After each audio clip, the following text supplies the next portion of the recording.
I would say the main focus is exactly what's in the title, which is elevating our IR programs. I think some of the topics that we've seen now, again, because of the few-year gap, there's been such an evolution since we've all been together in terms of AI and analytics and data-driven insights and the interaction with the street, both buy side and sell side.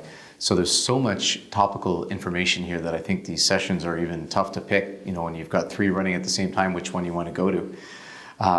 So elevating our IR programs, leveling up, all those sorts of themes I think are very relevant today, and I'm delighted that they're the key features of the program.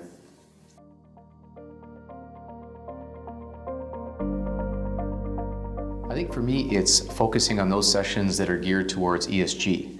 Sustainability recently came within the IR portfolio at Aecon, and so it's a very topical area for myself, but also where that's evolved over the last few years. It's become such a pervasive part, and I know it's been trending in this direction for a long time, but we viewed it as an opportunity several years ago and are really trying to capture the momentum and the focus on it now. And so I would say best practices and where that evolution has come and is going is where I've been tuning into.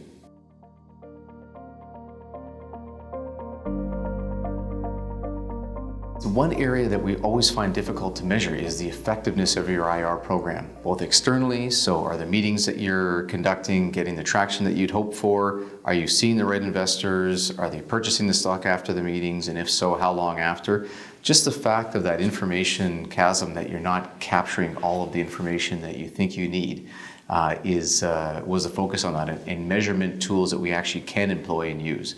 And so they become qualitative in nature, looking at perception studies, both on a very nimble scale, being able to do it on your own versus the more paid ones, really leveraging publications such as IR Magazine and those others who are providing those models and areas to focus on. Is your program meeting the same amount of investors as your peers?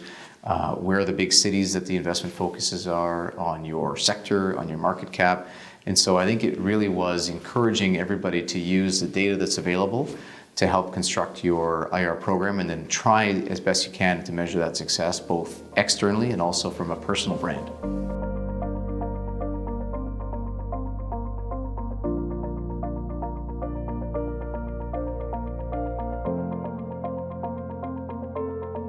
Yvette has been a tremendous resource for the Canadian capital markets, and as head of CIRI for the last 10 years, she's been with the company for 15 years. A true professional. She has put her heart and soul into the organization, and she's also been the person driving the professional accreditation program, the CPIR, which I would say is world leading. She has been our champion in the capital markets for advocacy, and she's also the one that's always out there meeting with sponsors, getting networking events together, pushed through the pandemic and pivoted the organization, which is relationship based. I mean, it's in our title at Investor Relations, and so how do you manage that in a virtual world that we've all had to do, and I would say CIRI in particular, and she did a tremendous job. And so I think she will be very missed, and we are extremely happy for her and her future endeavors and all that is going to come her way.